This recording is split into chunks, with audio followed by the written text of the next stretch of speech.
Algérie, suspension du gaz vers l'Europe, prétexte d'un projet d'agression. Nous nous interrogeons encore, mesdames, messieurs, ce matin.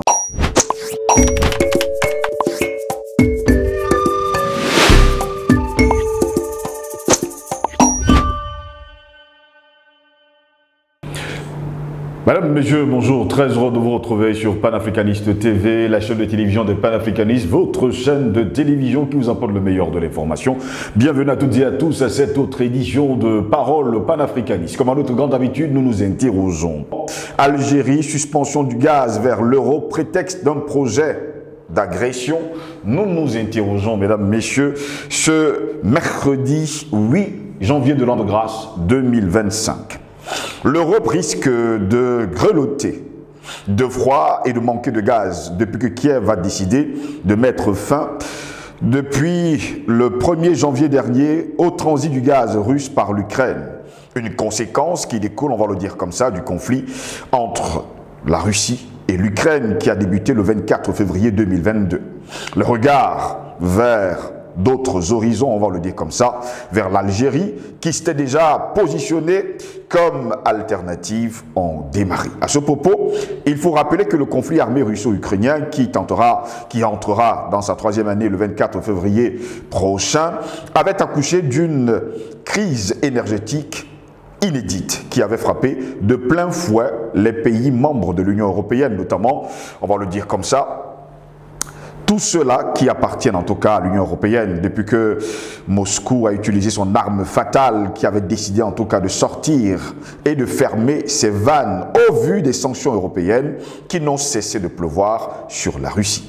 Ce qui a poussé, on va le dire comme ça, l'Union européenne à partir en quête d'alternatives au gaz russe. L'Europe s'est tournée presque naturellement vers l'Algérie, qui fait partie actuellement des 10 premiers pays producteurs de gaz dans le monde et occupe la première place en Afrique, loin devant l'Égypte et surtout le Nigeria. Un statut qu'elle a conservé malgré la crise sévère qu'a traversé le marché du gaz, doublement impacté par la pandémie de Covid-19 et une offre, on va le dire comme ça, excédentaire. L'Algérie assure, oui, on le sait tous, assure depuis plus de 40 ans une partie de la sécurité en gaz de l'Europe et s'est toujours acquittée de l'ensemble de ses engagements. Eh bien, ceux qu'on a souvent appelés les grands, on parle bien sûr de l'Europe, ils aiment qu'on les appelle le vieux continent, même si ce n'est pas le plus vieux, a ainsi trouvé en Algérie qui lui fournissait 1,1% de son gaz, on va le dire importé avant le début de la guerre en Ukraine, un partenaire sûr pour affronter l'une des pires crises énergétiques de son histoire. Les réserves prouvées de gaz naturel du pays s'élèvent à près de 2400 milliards de mètres cubes. Ces capacités de production vont de surcroît être décuplées depuis la découverte, on va le dire comme ça, d'un méga gisement de gaz de Hassi R'Mel, des potentialités qui s'appuient sur un réseau de pipeline remarquable à la concrétisation du projet du gazoduc transsaharien, on va le dire ainsi, visant à connecter les gisements de gaz naturel nigérian à l'Europe via le réseau du gazoduc algérien. Mais seulement, depuis quelque temps, l'Algérie a commencé à montrer, on va le dire comme ça, des réticences face à l'Europe qui a tendance à vouloir à déstabiliser ce pays. Jusqu'où ira donc l'Algérie qui a décidé aujourd'hui de fermer ses vannes à l'Union européenne? Tout ça pourquoi? Parce que là-bas, eh bien, les autorités algériennes parlent d'un projet d'agression de l'Europe dans ce pays-là. Voilà pourquoi nous nous interrogeons. Algérie, suspension du gaz vers l'Europe, prétexte d'un projet d'agression. Nous nous interrogeons, mesdames, messieurs, ce matin. Pour répondre à nos questions, nous sommes avec Patient Parfendum. Ce matin, c'est dans le politique de l'UPC, l'Union des populations du Cameroun. Il est notre invité. Patient Parfendum, bonjour. Meilleur vœu pour l'année nouvelle qui démarre en trombe. Bonjour, Steve Joslingos, le gourou de micro.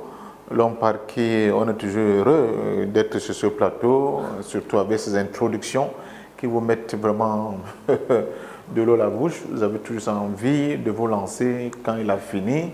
Et puis bravo, félicitations pour ce sens de recherche en continu pour vraiment nous lancer dans des bons rails dans de bonnes conditions de starting block pour démarrer vos émissions. Ça, on ne le voit pas souvent parce que c'est un travail de fourmi qui se fait dans l'ombre. C'est un travail de recherche, souvent des nuits blanches, pour pouvoir avoir d'aussi belles introductions, surtout des introductions aussi pertinentes. Donc merci et je vous retourne aussi à mon tour les souhaits de bonnes et heureuses années 2025 pour vous, votre famille, tous ceux qui vous sont chers. Je sais que vos parents ne sont plus de ce monde, mais là-bas ils sont aussi, ils doivent être fiers de vous. À notre technicien attitré, merci beaucoup Maestro, c'est un travail fantastique que tu produit ici pratiquement au quotidien, aux promoteurs de cette belle aventure Panafricanist TV. Je n'ose souvent pas dire qui il est pour des questions de sécurité, ça aussi c'est le combat. Mais de là où il est, je tiens à lui dire vraiment merci pour les efforts sans cesse renouvelés et à toute la grande galaxie panafricaine. Bon, ça dépend, vous savez que cette affaire de bonne année, d'autres y croient, d'autres ils disent que nous sommes en 6000 machins, ce n'est pas en 2000. Bon, l'Afrique c'est aussi ça, le temps de trouver nos marques le moment venu, mais à tout le monde, je souhaite bonne et heureuse année 2025. Et bon séjour aussi sur le sol camerounais du représentant personnel du président Tebboune, j'ai nommé Mohamed Attaf, qui est en séjour au Cameroun actuellement, avec un pli fermé, j'insiste sur pli fermé, remis au secrétaire général de la présidence de la République, mais pli fermé, diligenté par lui en direction du président de la République. Ça veut dire que la diplomatie africaine, ça bouge. Ça bouge. Les lignes bougent dans tous les cas et nous espérons que les lignes vont continuer à bouger au cours de cette année 2025 qui démarre en 30 puisque nous sommes aujourd'hui le 8 janvier de l'an de grâce 2025. Patient Parfum d'Homme, on parle de l'Algérie ce matin qui a suspendu son gaz vers l'Europe. Ça va fort quand même. Oui, vous savez, l'Europe est en perdition, en perte de vitesse. Oui. On se pose beaucoup la question sur la qualité des hommes qui dirigent les pays clés de l'Union européenne aujourd'hui. Parce que quand vous regardez un type comme Macron, vous regardez sa propension à se perdre, à perdre la France, à perdre la diplomatie européenne, avec une inconsistance de gamin. Oui. Et vous regardez les décisions qui sont prises depuis un certain temps, le sabotage de Nord Stream 2, ce gazoduc qui permettait à l'Allemagne d'avoir du gaz russe. Bon marché? Non, frein symbolique, je ne sais pas. Et que vous voyez quand même que les Européens consentent le sabotage de cette ligne de vie, si je peux l'appeler ainsi, pour leur économie et leur industrie. On s'est dit, mais qui est-ce qu'on a à la tête des nations européennes aujourd'hui? Et de voir des gens le justifier, comme cette fameuse ministre des Affaires étrangères allemande, Madame, si c'est Anna ou bien Anita Barbeck, un nom barbare, digne de ces noms de cette région-là, qui a osé dire encore récemment, en visite au niveau de la Syrie, où ils ont adoubé un terroriste comme président de la République ou bien chef de cette transition, que pour elle trouve normal qu'Israël bombarde et les crèches et les hôpitaux parce qu'il va de la sécurité d'Israël. Vous comprenez le type, la nature même de ces élites qui dirigent l'Europe aujourd'hui. Bon, je crois que pour l'Algérie a une souveraineté énergétique qu'on ne peut démontrer plus, que ce soit au niveau du pétrole, du gaz et d'autres ressources naturelles très, très importantes. Et elle se positionnait comme une alternative, n'est-ce pas, à ce gaz russe qui se faisait de plus en plus rare, d'autant plus que le comédien de Zelensky a décidé de fermer les vannes pour que le gaz russe ne transite plus par l'Ukraine pour, n'est-ce pas, renflouer les tanks et les trucs de sécurité de l'Union européenne. Donc l'Algérie était l'un des solutions de parade pour permettre quand même à l'Europe de pouvoir souffler un petit peu, même si ce n'est pas dans les mêmes volumes que cette livraison algérienne pouvait se faire, mais elle pouvait à la limite essayer de contenir une décrépitude totale de fonctionnement de l'industrie et de l'économie européenne. Mais patatras, nous avons encore un certain M. Macron. qui, d'oukase en oukase, se lance dans une guerre contre l'Algérie en pensant que l'Algérie est au même calibre que les États bantoustans qu'ils ont créés au niveau de l'Afrique dite francophone. Et là, il se met le doigt dans l'œil. L'Algérie est un pays libre, indépendant, autonome, qui est devenu autonome, indépendant en 1962, mais qui a commencé sa guerre bien avant. Bien avant, oui. Ils ont arraché leur indépendance par une violente lutte armée. Ce sont les accords de Vienne de 1962 qui vont venir consacrer, n'est-ce pas, cette marche en avant de l'Algérie par son indépendance. Et surtout, les gens ne le disent pas assez, l'apport des Algériens, des soldats algériens, des combattants algériens pour sauver la France dans les différentes guerres coloniales que la France a eu à livrer, sans oublier les deux grandes guerres, elle est très importante. Les gens n'en parlent pas beaucoup. On nous parlait beaucoup plus de tirailleurs sénégalais pour réduire la participation de l'Afrique, n'est-ce pas, pour venir au secours de cette France hypocrite de tout temps. Quand on prend par exemple la Seconde Guerre mondiale, vous le savez pertinemment, nous avons fait plusieurs débats. On a d'ailleurs fait toute une semaine de débats avec vous. Le 27 août 1940, vous vous souvenez, c'est toute une série de documentaires que nous avons produits avec vous dans une chaîne concurrente dont je ne citerai pas le nom ici, mais que les gens peuvent toujours fouiller sur le net, c'est sur la chaîne DBS, je donne l'information, où nous avons démontré qu'en réalité, la constitution de cette armée de M. de Gaulle, de ce qu'il appelle la France libre, c'est né au Cameroun, dans la ville de Douala, un certain 27 août 1940. Les discours de Gaulle sont toujours là, les gens peuvent les consulter. D'ailleurs, il y a encore des monuments dans la ville de Douala. Voilà, pour l'indiquer. Il y a encore une inscription, ici est la France libre. Merci beaucoup pour cette précision. Donc, les gens l'oublient. Donc, quand on réduit toute la participation africaine dans cette grande guerre, la Seconde Guerre mondiale plus précisément, aux tirailleurs sénégalais, ça pose un autre type de problème. Heureusement que le Premier ministre Sonko a utilisé le terme de combattant africain.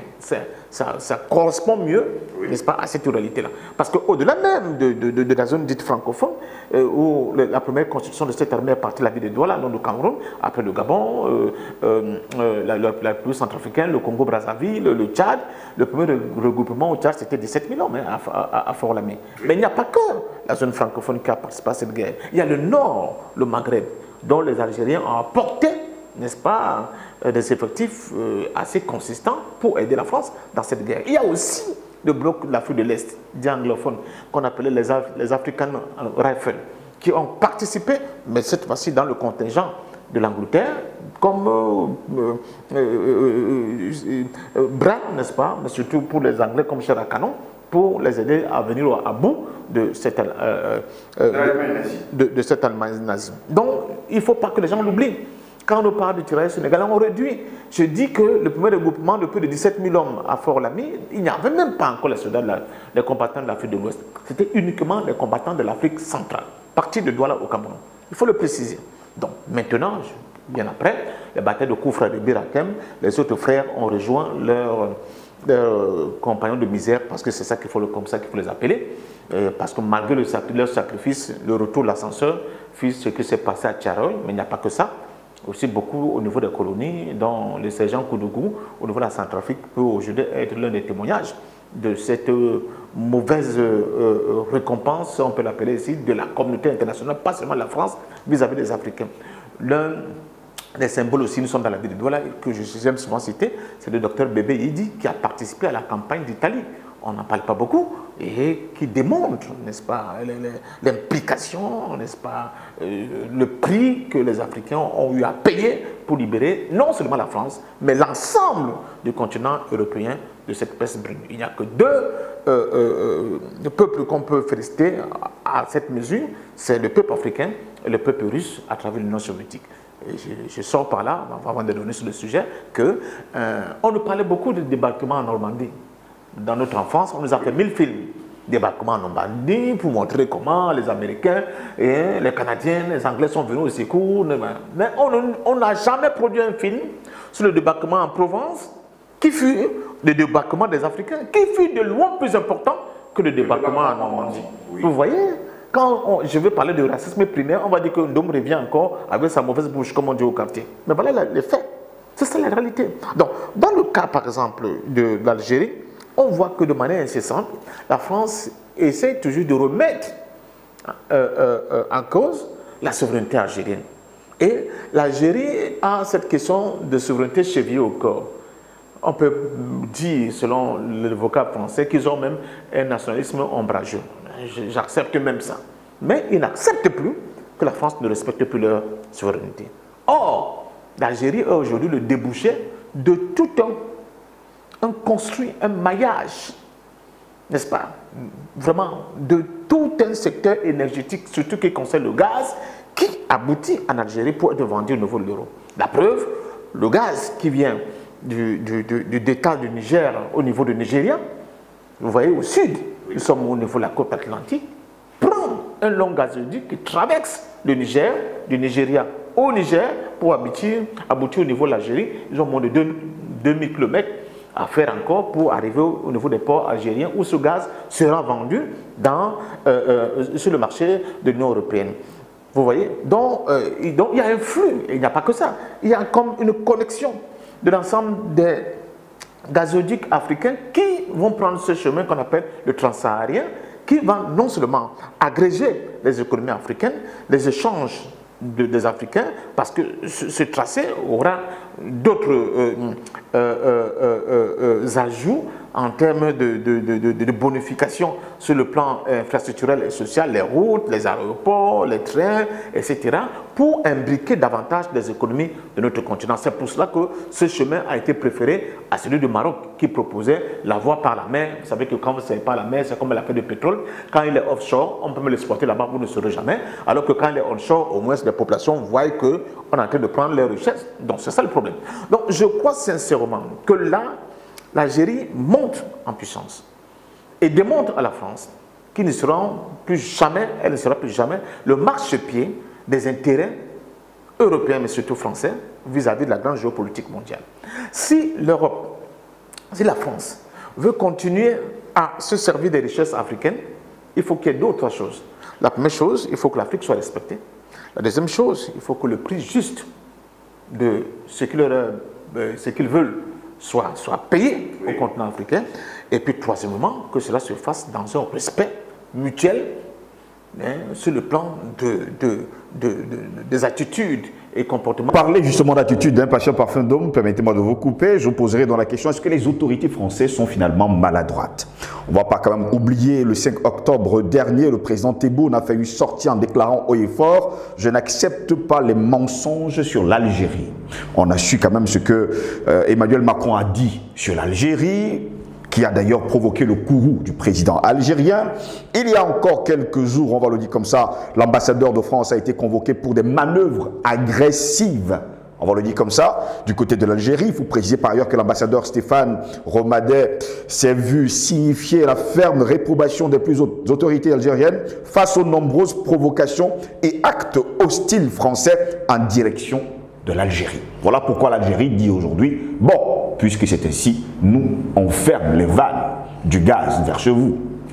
Vous avez l'intelligence de savoir me bousculer pour que j'aille chercher au fond de moi les arguments qui expliquent mieux la situation. On va jusqu'à le dire, parce qu'il y avait une visite prévue de M. Tebboune, du président Tebboune en France, visite annulée, il a déclaré Julie Véran.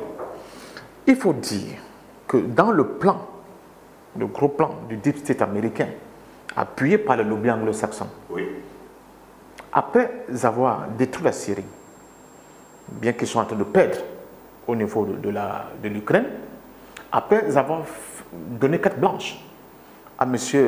Netanyahou pour massacrer les Palestiniens. Bon, je crois que lui-même, les bisturies sont passés par là, il faut le voir ces derniers temps. Je ne sais pas de quel cancer il s'agit, mais il devra rendre compte à Dieu. La prochaine cible du Deep State américain, des lobbies dans tout le plan financier, économique, anglo-saxon, c'est l'Algérie. Il faut détruire l'Algérie. Parce que l'Algérie est dans une position au niveau du continent qui est une position de bouclier. Les gens ne le savent pas assez. De bouclier contre l'influence occidentale sur notre continent. Mais surtout, le fait que l'Algérie est maître de toutes ses ressources. Vous ne verrez pas en Algérie les histoires de on veut exploiter le pétrole algérien, mais on va d'abord faire venir un major, n'est-ce pas, occidental pour une joint venture pour exploiter le pétrole algérien, pour qu'on rentre dans les situations à la gabonaise où l'État lui-même a peut-être 5% et le major part avec 80%, ça n'existe pas. Et ça, ils ne l'acceptent pas. Les Occidentaux l'acceptent de moins en moins. Ils disent comment ces gens-là se sont retrouvés avec autant de richesses, surtout qui sont à nos portes. Ils sont à nos portes. Comment on va faire? Donc il faut détruire complètement cet État. Et je vous rappelle que la guerre contre la Syrie, la guerre contre le Liban, la guerre contre le Gaza, parce qu'au large de Gaza, on a aussi découvert du gaz, mes chers amis, dont Israël veut en faire la préemption. Or, la résistance palestinienne empêche justement que ce gaz-là soit exploité au compte d'Israël. Donc, et on sait pertinemment que l'un des soutiens de ces résistances, c'est aussi l'Algérie. D'où toutes les forces que tes amis LGBT, c'est pour te tenser un peu, LGBTQ, plus le wokisme militant, ont vis-à-vis de l'Algérie. Je te rappelle que pour ces gens-là, M. Ngos, ils ont l'impression, ces hommes qui épousent les hommes, les femmes épousent les femmes, les petits-enfants épousent leurs grands-mères, etc., ils ont l'impression qu'ils ont un QI plus élevé que le nôtre, vous et moi. Ils en sont convaincus. Hein? Ils disent qu'ils sont sortis de la caverne, la théorie de Platon, l'homme de la caverne, et qu'eux, ils voient la nature dans sa réalité vraie, mieux que nous qui sommes encore restés dans la caverne et qui ne sommes que victimes des jeux des ombres. Donc il faut faire attention avec ces gens. Donc M. Macron, quand il est face à toi, il dit que non, moi j'embrasse ma grand-mère tous les jours, donc je suis supérieur en Ngos qui ne comprend pas encore qu'il y a cette élévation à laquelle il faut arriver. Il faut tenir compte de cette affaire-là aussi. Donc à partir de ce moment-là, on va dire, j'insiste beaucoup là-dessus, parce que quand je vois le comportement de ces gens, il n'y a que les gens qui ont ce type de complexe qui peuvent penser comme ça. Donc je pense sincèrement que nous devons non seulement soutenir l'Algérie, mais surtout nous aussi constituer comme des espaces de défi, de résistance, de rejet de cette tentative du deep state américain et de la superpuissance des lobbies anglo-saxons pour tenter de nous imposer de nouveau un monde unipolaire. Nous avons ouvert les vannes. Vous et moi aussi. Les gens ne parlent pas beaucoup de la jeunesse africaine sur le plan médiatique qui s'est battue pour ouvrir les yeux aux gens et imposer justement que les gens prennent les responsabilités, les leaders mondiaux prennent les responsabilités pour imposer un monde multipolaire. Ce fut aussi notre victoire. On n'en parle pas beaucoup. Par modestie, parce que nous avons été éduqués dans la modestie et l'humilité. Mais je suis convaincu, je le dis maintenant, je regarde droit dans les yeux tout ce que nous regardons, même les BRICS là, c'est un peu notre combat. C'est le résultat de notre combat. Le monde a compris que mais ceux qui étaient considérés encore comme les esclaves de cette humanité se sont réveillés. Pourquoi nous allons continuer d'hésiter? D'ailleurs, j'ai appris depuis 1 ou 2 jours que l'Indonésie fait partie aujourd'hui des BRICS. Je vous ai parlé de l'Indonésie sur ce plateau plusieurs fois. C'est une des puissances montantes d'Asie dont on ne parle pas beaucoup. Elle aussi rejoint les BRICS. C'est vous dire comment le plateau continue de se déséquilibrer à la défaveur, n'est-ce pas, de cette puissance occidentale. Et ça se comprend donc, j'ai bien peur, parce que d'ailleurs, depuis cette décision algérienne, depuis que cette décision algérienne est tombée concomitamment avec les cloneries de M. Zelensky de fermer le transit de gaz russe sur son sol, le prix de gaz a explosé à plus de 20% actuellement, au point où des pays comme l'Autriche voient complètement qu'il y a un chamboulement dans leur politique en interne. Vous risquez d'avoir à la tête de l'Autriche bientôt un gouvernement qui est contre les sanctions contre la Russie parce qu'ils savent très bien qu'ils sont dépendants de ce gaz russe. Et je crois qu'au niveau de l'Europe de l'Ouest, le pays qui sera le plus impacté, les 2 pays d'ailleurs c'est la France, mais surtout l'Espagne. Parce qu'à un moment donné, l'Algérie a dit mon gaz ne passe plus par la France, il va passer par l'Espagne pour être distribué maintenant à l'ensemble de l'Europe. Donc c'est sur l'Espagne aussi, à mon sens, qu'on veut taper.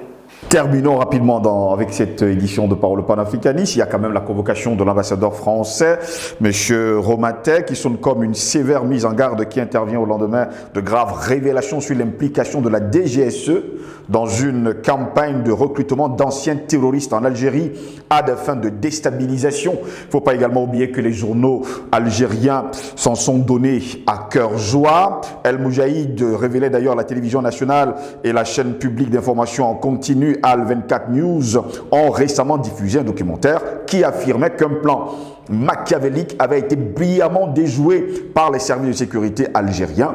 Tout ça, plan concocté par la DGSE française.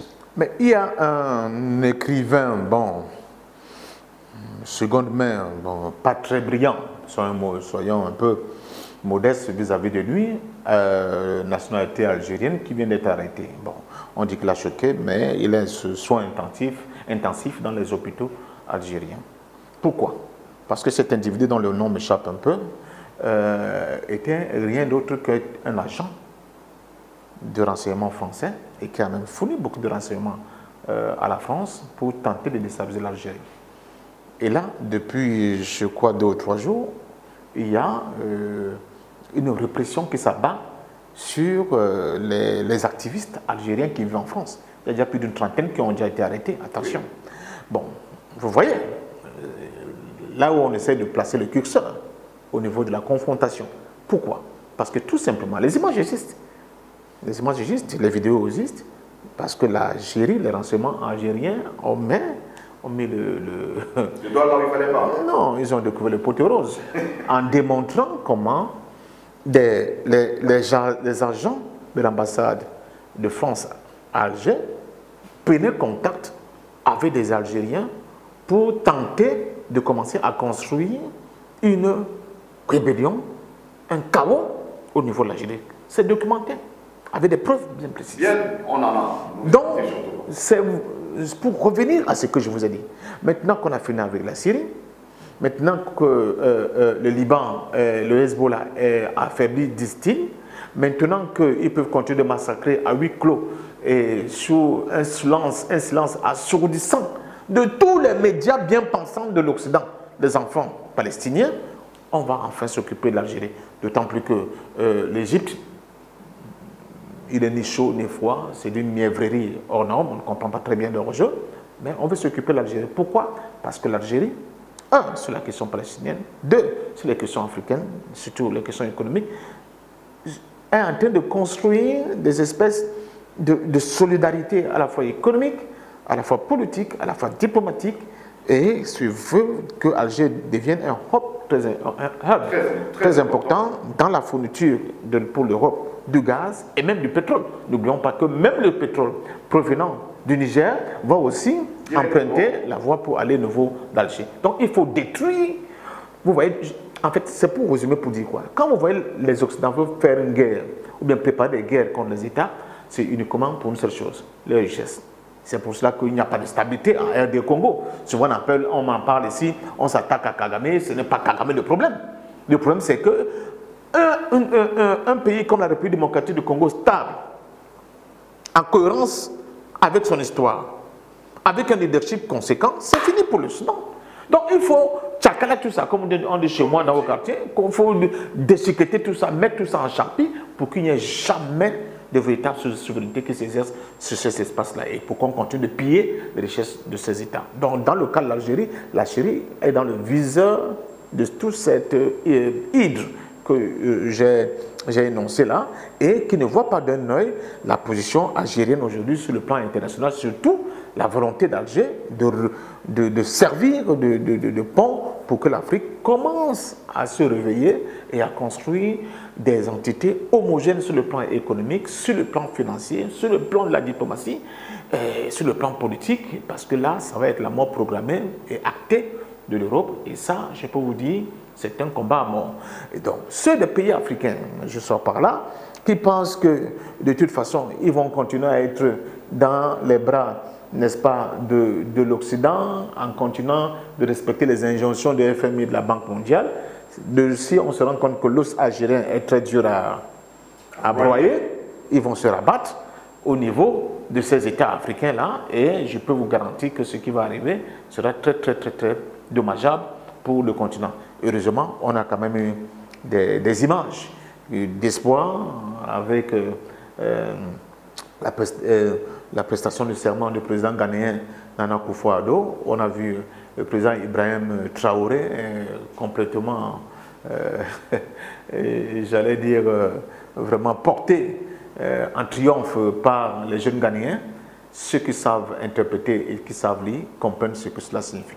Merci à vous, patient parfait, de m'avoir été les nôtres ce matin. De canailles, il faut qu'on les donne maximum 5 à 10%, mais pas qu'ils viennent prendre nos 80-90%, comme cela s'est beaucoup vu. En plus, je suis pour la nationalisation de tous les secteurs qui concernent des sociétés stratégiques pour le développement de nos États, et que ce soit ces sociétés purement africaines-là qui soient à l'œuvre dans l'exploitation de nos richesses, que ce soit les énergies fossiles, nos minéraux, nos terres, l'agriculture. Et cette affaire encore, je vois les Africains vendre leurs terres, il faut mettre fin à ça. Si les gens veulent, ils apportent leurs petits capitaux, on leur donne 5 à 10%. Le reste, que ce soit les pays africains eux-mêmes qui soient à la manœuvre, mais surtout qu'on aille vers des intégrations économiques un peu plus poussées. Ça va être, qui dit intégration économique, dit aussi sécurité. Vous savez que par exemple les pipelines comme les oléoducs, ce ne sont pas les sociétés de gardiennage qui assurent la sécurité, ce sont les armées. Donc si un pipe doit traverser plusieurs pays, ça veut dire que les armées de ces pays-là doivent coordonner, n'est-ce pas, la sécurité de ces pipes-là de bout en bout. Ça pose aussi la question de l'intégration, n'est-ce pas, de la défense africaine. Merci à vous, mesdames, messieurs, de nous avoir suivis. Au plaisir de vous retrouver très prochainement. Restez sur nos plateformes numériques YouTube, Facebook, Instagram, TikTok. Likez, partagez pour que Panafricaniste TV soit connu de par le monde. Sur ce, je vous souhaite de passer une agréable journée.